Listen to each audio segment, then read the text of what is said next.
끝나고 인사합시다. 잘 오셨습니다. 네. 우리 한 번 더 인사합시다. 당신에게 좋은 일이 시작되었습니다.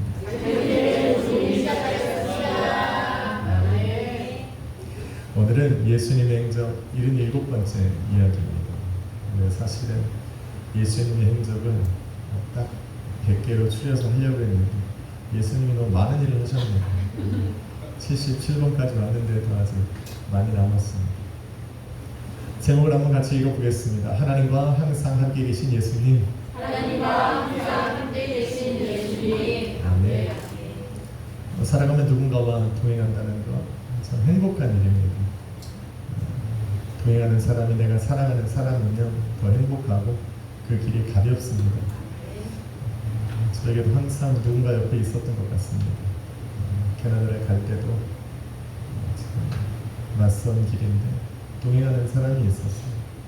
마음이 가쁘게 기쁘게 두려움 없이 갔던 것 같습니다. 만약 우리의 인생 속에 항상 동행하는 사람이 나를 위한 사람이라면 더 행복합니다.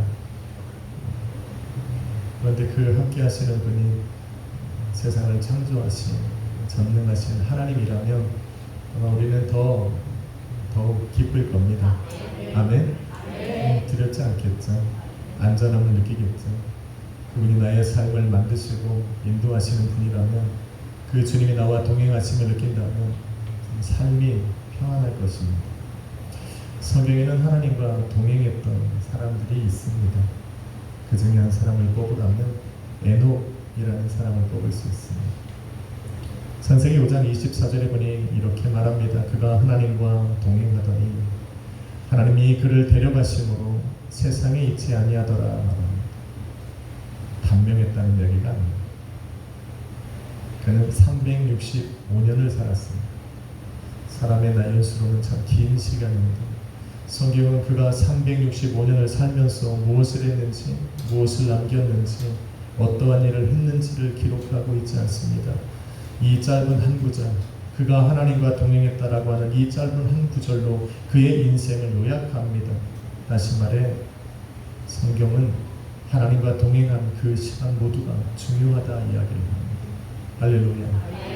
우리가 하나님 앞에 서면 우리가 몇 년을 살았던 그 하나님 앞에 모든 것이 드러날 것인데 하나님께서 관심을 갖는 것은 바로 우리가 하나님과 동행했던 시간입니다. 하나님께서 내 삶에 역사하셨던 순간, 하나님이 내 삶을 인도하셨던 그 순간들이 우리 하나님의 기억 속에 있을 것이라는 겁니다. 그것이 중요합니다. 에녹이 어떻게 이 긴 시간을 하나님과 동행할 수 있었을까 궁금하지 않습니까?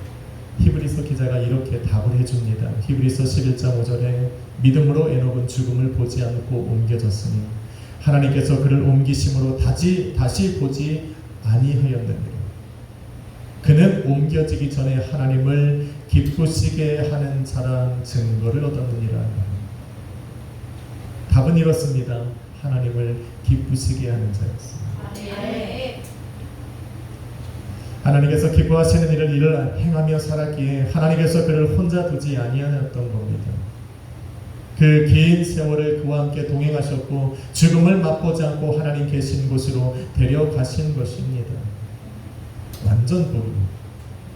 오늘 권사님 어떡할까?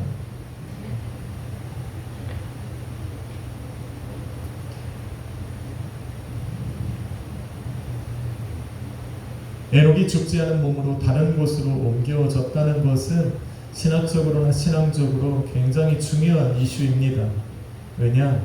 우리의 몸으로, 저와 여러분이 가지고 있는 이 몸으로 예수 그리스도께서 이 땅에 오심으로 우리에게 입혀주실 그 썩지 않을 부활체를 입고 이 땅에서 사는 것과 같은 동일한 똑같은 세상이 존재한다는 것을 의미하고 있습니다. 성도의 소망이 여기에 있습니다. 우리가 하나님의 나라를 생각하면 마치 영의 세계인 것처럼 착각합니다.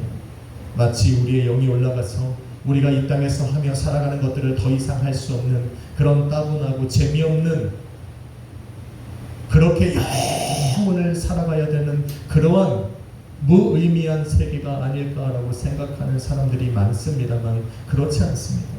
하나님의 나라는 에녹이 그 살아있는 몸으로 올라가서 이 세상과 같은 삶을 살 수 있었던 바로 그런 나라입니다. 하나님의 나라는 그렇습니다. 우리가 썩지 않을 부활체를 입고 그 영원이라는 시간을 담고 살아가는, 그래서 하나님이 계시기에 더 이상 슬픔과 아픔과 두려움이 없는, 유혹과 시험이 없는 바로 그 세상을 영원히 살아가는 겁니다. 할렐루야. 그래서 그 하나님의 나라는 가볼 만한 곳입니다. 본문은 하나님께서 기뻐하시는 일을 행함으로 하나님께서 혼자 두지 아니하셨던 한 분을 더 소개합니다. 바로 예수님입니다. 본문에서 예수님은 이렇게 말씀하십니다. 나를 보내신 이가 나와 함께 하시도다. 나는 항상 그가 기뻐하시는 일을 행함으로 나를 혼자 두지 아니하셨다 말씀하셨습니다. 에녹처럼 하나님께서 항상 기뻐하시는 일을 행하셨기 때문에 하나님께서 그를 혼자 두지 않으셨던 겁니다. 이게 답입니다. 하나님께서 함께 하시는 그 사람들에게 나타나는 특징은 하나님께서 기뻐하시는 일을 행하는 겁니다. 하나님이 나와 동행하심을 원하시면 아멘 합시다. 저 또한 하나님이 함께 하시기를 소망합니다. 주님이 내 삶에 함께 하시기를 간절히 소망합니다. 내 삶에 우리 주님께서 나와 함께 하시는 것을 나가 느끼고 체험하고 나타내 주기를 너무 소망합니다. 그러면 특징은 바로 이것입니다. 우리 주님이 기뻐하는 일을 행하면 됩니다. 하나님께서 함께 하시면 삶에 무슨 일이 일어날까? 내 삶에 어떤 변화가 일어날까? 저에게 물어본다면 가장 두드러지게 나타나는 특징은 담대해집니다. 담대해집니다.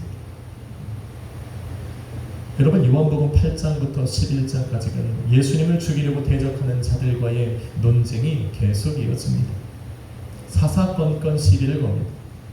사람이 약해지면 말 하나에 트집을 잡고 따져묻습니다. 별거 아닌데 막 따져 화내고. 이들이 그랬습니다. 바리새인들과 서기관들과 이 대제사장들과 백성의 장로들이 힘을 모아서 예수님을 공격합니다. 예수님이 하시는 말씀과 또 행하는 모든 일들에 사사건건 시비를 걸고 그를 어떻게 하든지 고소할 조건으로 흠을 잡고자 예수님이 계속하여 몰아붙입니다.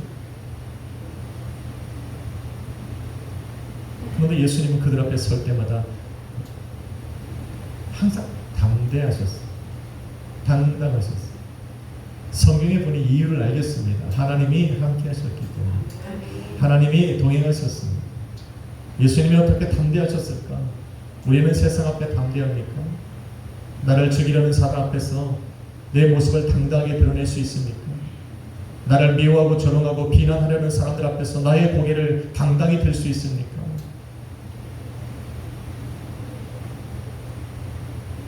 그러려면 주님이 함께 하심을 알아야 됩니다. 하나님은 어떻게 예수님을 혼자 두지 않았을까? 어떻게 하나님은 예수님과 항상 동행하셨을까? 답은 이렇습니다. 성령을 보내셔서 성령의 충만한 역사로 함께 하신 겁니다. 이게 답입니다. 사도행전 10장 38절은 이렇게 말합니다. 하나님이 나사렛 예수에게 성령과 능력을 기름 붓듯 하셨으니 저가 두루 다니며 착한 일을 행하시고 마귀에게 눌린 모든 자를 고치셨으니 이는 하나님이 항상 함께 하셨음이라. 할렐루야. 하나님께서 예수님을 이 땅에 보내시면서 하신 첫 번째 일은 성령을 보내시고 성령과 동행하게 하시는 것. 예수님의 살아생전에 항상 동행하셨던 분이 바로 성령입니다. 하나님은 예수님을 한 번도 혼자 두신 적이 없습니다. 예수님은 세상에 오실 때부터 성령과 하나셨습니다. 성령으로 잉태하셨고 함께 하시는 성령의 인도함을 받았습니다. 공생애를 시작하시면서 40일 동안 광야에 나가 금식하실 때도 성령이 그의 걸음을 인도하셨습니다. 마귀에게 시험을 받을 때도 성령을 함께 하셨습니다.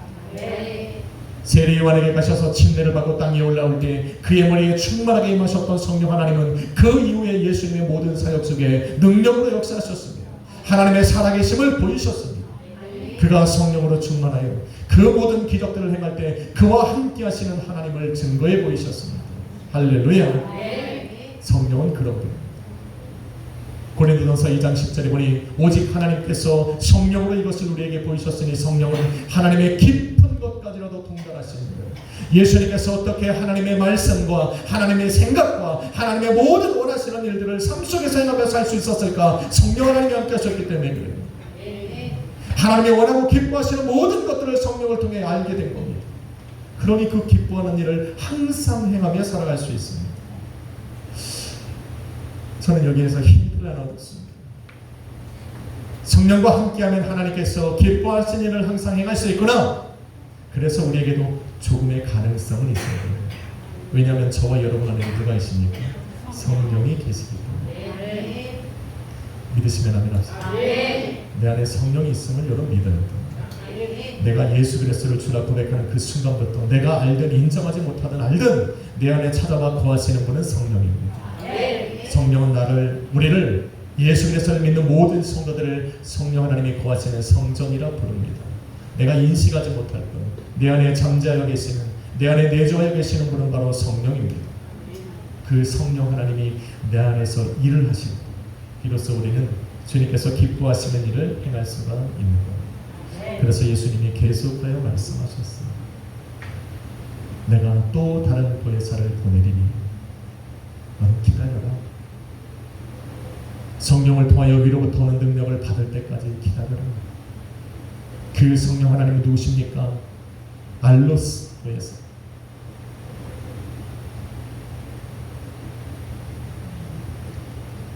예수님과 똑같은 성령입니다.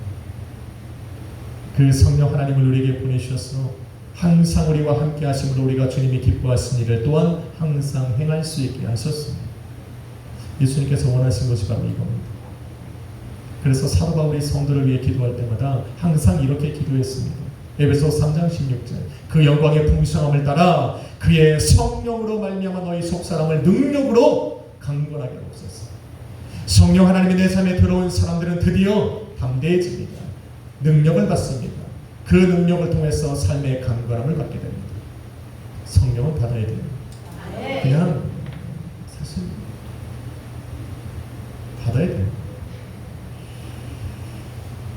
그럼 예수님도 받아 있고 그것을 우리에게 보내셨고 또 성령으로 충만했던 사도들은 계속하여 성령을 받으라 말했고 성령을 받기를 위해서 기도하고 있습니다. 그래서 우리는 성령을 받아야 됩니다. 받으면 좀 아는데 인정조차 안 하는 분들이 있습니다. 그냥 환영하고 인정하고 모셔드리면 됩니다. 그러면 내 안에서 본인이 존재하고 계심을 알게 하세요. 쿡쿡 나 여기 있다, 나 여기 있다 이렇게 알게 하시고 주님이 일하심을 깨닫는 순간 의지하게 됩니다. 성령이 내 삶에 함께 계시다는 것을 깨닫는 그 순간 한 번쯤은 부르게 됩니다. 나를 위해 일하십니까? 그것이 느껴져야 내 삶에 필요한 대로 구할 수도 있고 또 성령을 의지할 수도 있습니다. 문제는 어떻게 하면 이런 성령 충만을 항상 유지하느냐입니다. 우리가 요즘 금요일날 성령의 사역을 통해서 계속하여 말하는 것이 바로 이것입니다. 성령 충만 받읍시다. 성령의 재 충만 받읍시다. 그러면 어떻게 하면 됩니까? 이미 금요일 예배 때 많은 말씀을 드렸습니다. 오늘 본문에 보니 또 하나의 방법을 알려주시는데 바로 예수님은 위의 것, 하늘의 것, 하나님의 나라와 그의 의를 항상 생각하며 사셨기 때문이라 말합니다. 요약하면 이렇다는 거예요. 예수님께서 어떻게 성령과 동행하고 성령 하나님께서 항상 그를 충만케 하사 끌어가실 수 있었던 이유는 예수님의 생각이 하나님의 것으로 가득했기 때문입니다. 여러분, 성령은 예수님을 위해 존재하는 분입니다. 예수가 누굽니까? 이 땅에 하나님의 뜻을 이루기 위해서 보내신 분입니다. 바로 하나님의 생각, 예수님의 생각, 또 하늘의 것을 생각하며 살아갈 거면 성령 하나님께서 우리를 떠나실 수가 없습니다. 왜? 성령이 아니고는 그 일을 이룰 수가 없기 때문에 그렇습니다. 성령과 동행하시길 원하시면 아멘 합시다. 그러면 하나님의 것을 생각하면 돼요. 하늘의 것을 생각하면 됩니다. 예수님의 모든 사역과 말씀 속에는 하늘의 것이 포함되어 있습니다. 예수님께서 말씀하신 것 속에 하나님과 연관되지 않은 것들이 하나라도 있겠습니까? 하나님께서 예비해 오신 그 하나님의 나라와 연관되지 않은 것들이 있겠습니까? 그렇지 않습니다. 예수님께서 부활하고 승천하사 우리에게 남겨주신 것도 바로 하늘에 대한 소망입니다. 예수님께서 말씀하시기를 내가 너희를 위하여 처소를 예비하러 가노니 너희 처소가 예비되면 내가 다시 와서 너희를 나 있는 곳에 영원히 있게 하리라 말씀하셨습니다. 이게 성도의 소망입니다. 성도의 소망이 성도가 어떻게 하나님의 나라에 나의 마음을 두고 생각을 두고 살아갈 수 있느냐, 내가 어떻게 하나님의 나라를 꿈꾸고 바라보며 살아갈 수 있느냐, 어떻게 하나님의 나라가 성도들에게 소망이 될 수 있느냐, 예수님께서 약속하신 이 말씀 때문입니다. 예수님께서 승천하시며 제자들에게 말씀하시기를 내가 너희를 위하여 처소를 예비하러 갈 것이다. 하나님 나라에 계신 처소입니다. 하나님의 나라를 가본 사람이 몇 명이나 되겠습니까? 하나님의 나라를 환상 중이라도 바라본 사람이 몇 명이나 되겠습니까? 그러나 우리는 살아계신 예수님을 믿고 예수님께서 하신 이 신실하신 말씀을 믿기 때문에 천국을 소망하는 겁니다. 하나님의 나라는 있습니다. 하나님의 나라는 존재합니다. 우리가 거할 처소가 그 하나님의 나라에 있기에 우리는 하나님의 나라를 소망 중에 바라봅니다. 딱 갔더니 내가 살 집이 있다는 거 행복하지 않겠습니까? 한 번도 가보지 못한 얼마나 낯설겠습니까? 그런데 갔는데 내가 살 집이 마련되어 있고 할렐루야. 권사님 저는 그렇게 믿습니다. 권사님이 먼저 가실지 제가 먼저 갈지 그건 몰라요. 다만 권사님이나 저나 똑같은 것은 하나가 무엇이냐면 하나님의 나라에 이르면 내 거할 집이 있다. 하나님께서 한 사람의 인생을 거둬서 하나님의 나라에 들어가게 하실 바로 그때는 바로 나를 위한 처소가 예비되었기 때문이라는 것을 알아요. 준비되지 않으면 부르지도 않아요.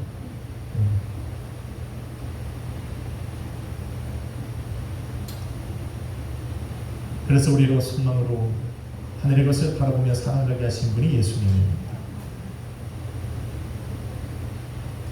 그래서 그 하나님의 나라를 바라보는 사람, 그 하나님의 나라를 가기 위하여 이 땅을 살아가는 사람, 성령 하나님께서 동행하지 않을 수가 없는 겁니다.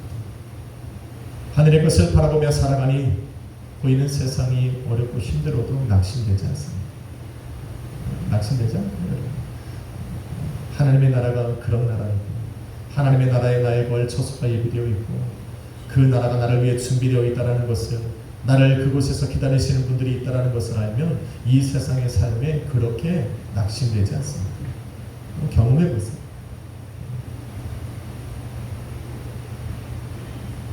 로마서 14장 17절은 이렇게 말합니다. 하나님의 나라는 먹는 것과 마시는 것이 아니요 오직 성령 안에서 의와 평강과 희락이니라 말합니다. 여러분 이 말씀을 어떻게 듣습니까? 하나님의 나라는 세상이 주는 명예와 명성으로 얻을 수 없는 의의가 있다는 것. 하나님의 나라는 세상에 쌓아놓은 재물로는 누릴 수 없는 평강이 있다. 하나님의 나라는 먹는 것과 마시는 것으로는 얻을 수 없는 참된 희락이 그 나라에 있다는 거예요. 하나님의 나라는 영원히 썩지 않을 것으로 가득합니다. 그래서 우리가 바라보는 그 하나님의 나라는 정말 참 소망이 됩니다. 참 소망. 잠시 있다 사라지는 것이 아니라는 겁니다. 이런 하나님의 나라를 바라보고 소망하기 때문에 그 나라에 나로 들어가게 하신 그 하나님께서 하나님의 기뻐하시는 일들을 이 땅에서 할 수가 있는 거예요. 그 하나님의 기뻐하시는 일을 행하고자 하니 성령 하나님이 나와 함께 하사 나를 도우시는 거예요. 능력으로 도우시는 거예요. 믿으시는 거예요. 그 일을 행하며 살라고. 예수님께서 왜 성령을 우리에게 부어주십니까? 사람들은 잘 오해해요. 당신을 위한 것. 맞습니다. 하나님은 하나님을 위해 일하시는 겁니다. 하나님의 뜻을 이루고자 이 땅 가운데 우리를 살아가게 하십니다. 그러나 우리가 알아야 되는 것은 매번 얘기하잖아. 그 하나님의 뜻 안에 누가 있다? 우리의 삶이 있다는 거예요.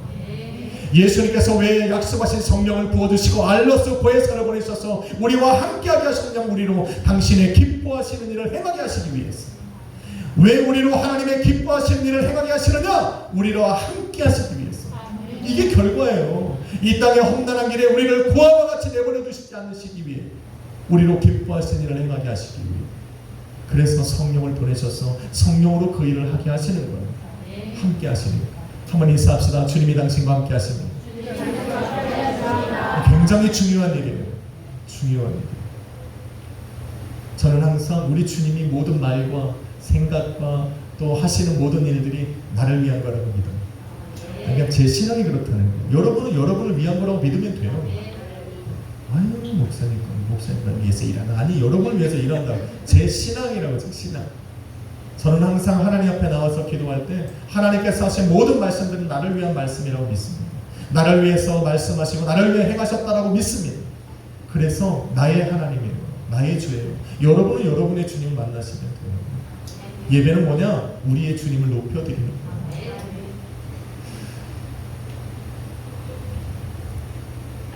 근데 이런 걸 알면서도 참 주님의 뜻을 행하며 살기가 쉽지 않아요. 여러분은 쉽습니까? 나는 어려워요. 왜? 육체 안에 거하고 있어요. 육체는 세상과 접하여 있기 때문에 세상 것을 좋아합니다. 세상 것을 사랑해요. 세상 것을 이렇게 되게 추구합니다. 그래서 육체의 껍데기를 벗고 싶은데 그건 죽으니까. 사도 바울도 그렇게 고백해요. 주여, 내가 육체에서 떠나 주님과 함께 거하는 것이 좋습니다. 그런데 아직 내가 이 땅에서 할 일이 남아있어 나로 그 안에 거하게 하십니다.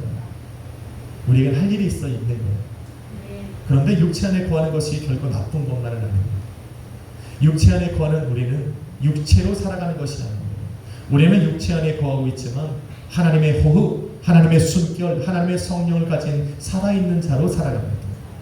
우리가 육체 안에서 살아가고 있는 살아있는 자로 살았기에 하나님께서 기뻐하시는 일을 행할 수 있는 거예요.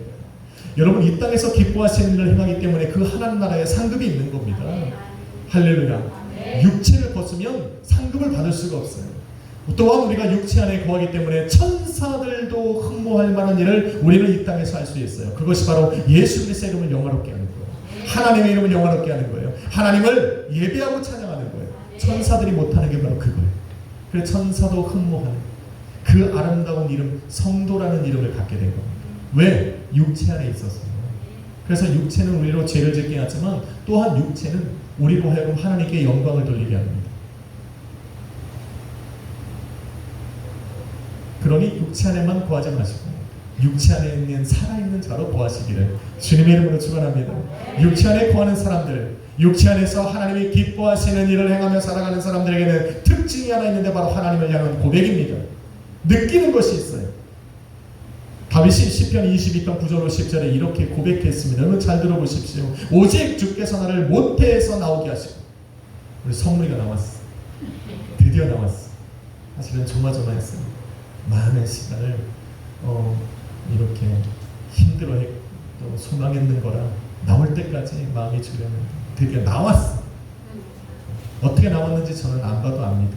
분명 응애하고 나왔어요. 예수 그리스도를 딱 만나고 하나님의 자녀가 된 그 순간 우리는 다윗처럼 고백해요. 주께서 나를 모태에서 나오게 하셨고, 내가 모친의 젖을 먹을 때에 하나님을 의지하게 하셨고, 내가 날 때부터 주께 맡긴 바 되었고 모태에서 나올 때부터 주는 나의 하나님이셨습니다. 아멘. 은혜를 받으면 하나님의 자녀가 되면 이 고백을 드리게 돼 있어요. 은혜란 얘기입니다. 성도는 존재 자체가 하나님의 기쁨입니다. 하나님은 우리가 무엇을 해서가 기쁨이 아니에요. 하나님은 나를 이 땅에 보내실 때 내가 하나님의 기쁨이었다라는 것을 지금 고백하고 있다라는 거예요. 할렐루야. 하나님께서 나를 이 땅에 보내셔서 육체를 입게 하는 그 순간부터 나를 사랑하셨어요. 그래서 기뻐하셨어요. 기뻐하시는 나와 동행하실 방법을 우리 하나님은 계획하셨는데 그분이 바로 예수 그리스도입니다. 우리가 이 땅에 육체로 태어났지만 이제 하나님을 알고 하나님의 자녀로 살아갈 수 있도록 예수를 자꾸 우리 앞에 보여주십니다. 그래서 우리가 예수를 통해 하나님의 자녀가 되었다라는 도장을 탁 찍는 그 순간부터 내가 태어날 때부터 하나님께서 나를 위해 나를 하셨고 나를 위해 준비하셨다라는 것을 깨닫게 됩니다. 얼마나 감동입니까? 은혜를 받으면 은혜를 받은 시간부터가 내가 중요한 게 아니라 그 은혜를 받은 그 순간에서 어디로 돌아간다. 내가 어머니 모태에 있을 때부터, 아니 그 이전부터 나를 하셨던 그 하나님의 은혜로 돌아가게 되는 거예요. 그때부터 나는 하나님의 기쁨이 되는 존재였다라는 걸 깨닫게 되는 거예요. 여러분은 하나님의 기쁨이에요. 무엇을 해서가 아니에요. 하나님이 무엇으로 기뻐하겠어요? 돈을 내서 기뻐하겠어요? 아니요, 그런 거 없어요. 하나님은 천지를 가지고 계신 분이에요. 하나님이 여러분 우리가 무엇을 해서 하나님을 기쁘시게 할 수 있을까? 아니요, 내가 존재하는 것이 하나님의 기쁨이에요. 예수 안에 있는 것이 하나님의 기쁨이에요. 할렐루야. 그런 걸 깨닫고 나니까 그때부터 어머니 모태에서부터 나를 알고 기억하시어 늘 함께 하셨던 그 하나님을 아니까 담대해지는 거예요. 담대해지는 거예요. 이게 예수와 함께 살아가는 사람의 특징이에요. 담대한 거예요. 자녀가 부모를 바라볼 때 제일 이 불안해한 게 언제냐면 세상을 향하여 우리 부모가 두려움을 느낄 때 자녀는 두렵다고 해요. 집은 쫄딱 망했는데 부모가 세상 앞에 당당하면 자녀들은 당당하다. 망했는지 몰라. 부모가 멀쩡해. 우리는 그래서 자녀 앞에 당당한 부모가 됩니다. 자녀들 앞에서는 세상을 향하여 당당한 부모가 되어야 됩니다. 나를 바라보고 있는 자녀들이 있습니다. 그래서 부모가 세상을 향하여 한탄하면 자녀들은 낙을 잃어버립니다. 희망을 잃어버립니다. 나의 부모가 세상을 향하여 이 두려움을 느끼면 자녀는 세상을 용기 있게 살아가지 못합니다. 다윗도 세상을 향하여 담대했습니다. 여러분, 양치던 소년이 무슨 힘이 있어서 곰과 사자와 싸웠겠습니까? 생각해보세요. 골리앗과 무슨 힘이 있어서 싸웠겠냐는 거예요. 그런데 당당했어요. 왜? 하나님이 함께 하셨거든요. 어머니 모태에서부터 나와 함께 하셨던 그 주님이 함께 한다는 걸 알았거든. 그래서 당당한 거예요. 다윗은 이렇게 그렇게 고백합니다. 내가 골리앗 앞에 섰을 때나 양떼를 지키다가 들판에서 사자와 곰을 만났을 때도 내가 담대할 수 있었던 것은 하나님이 자기와 함께 하셨기 때문이라 이야기합니다. 그분이 나의 힘이다 말합니다. 할렐루야. 그 하나님이 여러분과 함께 하시는 거예요. 그러니 담대할 수 있는 거예요. 그런데 다윗이 유일하게 두려워했던 것이 하나 있어요. 아니, 문 다윗이 두려워했어? 그렇게 성경은 다윗이 담대했던 다윗이 두려워했던 것이 있다는 걸 성경은 이야기합니다. 다윗이 두려워했던 한 가지가 있어요. 하나님이 자신을 멀리하고. 저는 다윗을 연구하며 박사학위를 준비합니다. 그 다윗에 대해서 좀 알아요. 다윗은 적이 쳐들어와도 두려워하지 않았어요. 골리앗이 막 소리쳐도 두려워하지 않았어요. 주위에 있는 모든 사람들이 떠나도, 부모가 버려도, 아내가 떠나도, 자식이 버려도, 자식이 자기를 향해 칼을 들어도, 친구가 배반하고, 자기가 따르던 종들이 자기를 향하여 칼과 창을 들이대도 두려워하지 않았는데 다윗이 두려워했던 것 딱 한 가지가 있어요. 하나님이 자신을 멀리하는 거예요. 자신과 동행했던 그 성령 하나님이 떠나신 거예요. 그래서 하나님 앞에 범죄할 때마다 다윗이 하나님 앞에 구했던 첫 번째가 뭐냐면 이 시편 51편 11절의 말씀처럼 주님, 나를 주님 앞에서 쫓아내지 마시고 주의 성령을 내게서 거두어 가지 마십시오. 다윗은 이걸 두려워했어요. 이러니 하나님께서 다윗을 어떻게 멀리하겠어요? 하나님께 범죄해서 징계를 받는 것을 두려워하는 것이 아니라 그 하나님께 범죄한 하나님이 나를 버릴까 걸걸걸걸 떠는다. 그것이 자기 인생에서 가장 두렵다고 이야기하는데 하나님이 어떻게 다윗을 버리겠냐.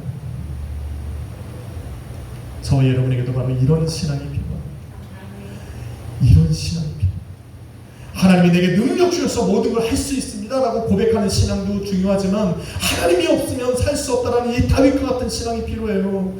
하나님, 내 삶에 당신이 없는 것이 바로 두려움이다라는 것을 느낄 수 있는 신앙, 주님 없는 삶이 두려워해야 됩니다.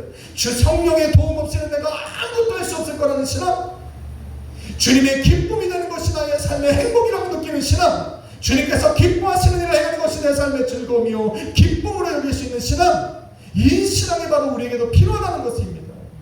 그런 나와 함께 하시는 주님으로 참 평안과 기쁨을 누릴 수 있는 신앙, 다윗이 우리에게 알려준 신앙은 바로 이겁니다. 이런 신앙으로 살아가는데 어떻게 성령이 우리를 떠납니까? 성령이 어떻게 우리를 인도하지 않을 수 있습니까? 사랑하는 성도 여러분, 하나님은 당신이 이 땅에 보내신 예수님을 결코 혼자 두시는 분이 아니었습니다. 이 땅에 보내실 때부터 주님 앞에 다시 오르는 바로 그 순간까지 성령으로 늘 동행하게 하셨습니다. 예수님도 마찬가지. 예수님께서도 제자들을 부르시고 제자들을 세상 가운데 보내시며 보내신 분이 바로 성령입니다. 말씀하시기를 영원히 너희와 함께 하실 분이다 라고 적혀있어요. 함께 하시고 싶어요. 예수님과 함께 하셨고 제자들과 함께 했고 초대교회 성도들과 또 모든 성도들과 함께 하셨던 성령 하나님이 이 시간 저와 여러분과 함께 하심을 믿습니다. 그래서 우리는 주님께서 기뻐하시는 일을 할 수 있는 거예요. 성령이 함께 하니까. 우리도 경험이 있습니다. 자주는 아니고 매일은 아니지만 내 삶에 성령이 찾아오셔서 충만하게 하실 때 주님이 기뻐하시는 일을 할 수 있었다라는 경험이 있습니다. 맞습니까? 매일은 아니지만 경험이 있어요. 저에게. 주님께서 기뻐하시는 일이 무엇입니까? 히브리서 13장 16절에 보니 오직 선을 행함과 서로 나눠주기를 주는 것을 우리 하나님이 기뻐하셨다. 고린도전서 1장 21절에 전도에 미련한 것으로 구원받을 사람들을 구원해내는 것을 기뻐하셨다 말합니다. 로마서 16장 19절은 선한 것에는 지혜롭고 악한 데는 미련한 것, 이것을 우리 주님이 기뻐하셨고 로마서 10장 1절에 보니 우리의 몸을 거룩한 산 제사로 드리는 것을 우리 주님이 기뻐하셨다 말합니다. 뭐 이것뿐만이겠습니까? 엄청나게 많은 주님이 기뻐하시는 일들이 있을 텐데 사람의 환경마다 살아가는 모습 속에서 우리 성령 하나님이 알려주실 거예요. 매 순간마다 하나님이 기뻐하시는 삶이 무엇인지를 알려주실 거예요. 성령의 음성이 우리의 마음을 감동시킬 때마다 우리는 순종하며 살아가면 됩니다. 그때마다 우리 주님이 함께 하심을 느낄 겁니다. 저는 또한 여러분 한 주를 여러분을 또 세상 가운데 파송하려 합니다. 여러분의 삶의 터전에서 여러분은 또 믿음의 선한 싸움을 싸워야 할 것입니다. 믿음과 부딪히는 모든 순간 속에 여러분의 신앙과 믿음을 선택하며 살아가게 될 것입니다. 그때 저는 성령이 도우시리라 믿습니다. 매일의 삶 속에 주님이 기뻐하시는 일을 알려주셔서 늘 주님이 동행하심을 체험할 수 있도록 인도해 가시리라 믿습니다. 오늘도 그 주님과 함께하는 하루가 되기를 소망합니다. 복된 한 주가 되기를 소망합니다. 성령 하나님 오셔서 이 시간 우리와 함께하여 주옵소서. 기도하겠습니다. 거룩하신 하나님 감사합니다. 오늘도 우리를 그와 같이 내버려 두지 아니하시고 늘 함께 하시고자 성령을 보내주심을 감사합니다. 그 성령 하나님의 은혜로 오늘 우리는 이 자리에 나와있고 성령 하나님이 함께 하신 은혜로 오늘도 주님이 기뻐하시는 일을 행하며 살아갑니다. 아버지, 우리 각자의 삶 속에 매일의 삶 속에 우리에게 알려주십시오. 주님 기뻐하시는 일이 무엇인지 오늘도 나를 기뻐하사 함께 하시는 그 주님을 체험하며 살아가는 미학수의 교회의 성도님들 되게 도와주옵소서. 감사와 찬양과 영광을 올려드립니다. 살아계신 예수 그리스도 이름으로 기도했습니다. 저 찬양 하나 드려보려고 하면 조금 어려운데 가능할지 모르겠습니다. 허무한 시절 지날 때 허무한 시절 지날 때 기쁜 한숨 내쉴 때 그런 분명 모시며 한식하는 분인데 고와 같이 너희를 버려두지 않으니 내가 너희와 영원히 함께하리. 험한 시절 지날 때 험한 시절 지날 때 기쁜 한숨 내쉴 때 그런 풍경 보시며 단식하는 분인데 고와 같이 너희를 버려두지 않으니 내가 너희와 영원히 함께하리라.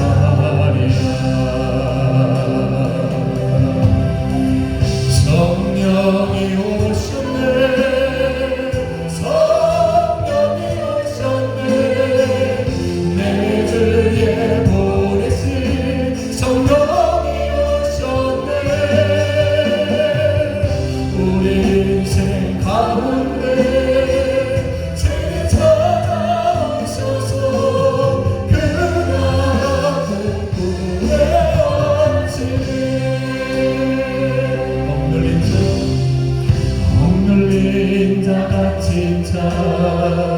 자유와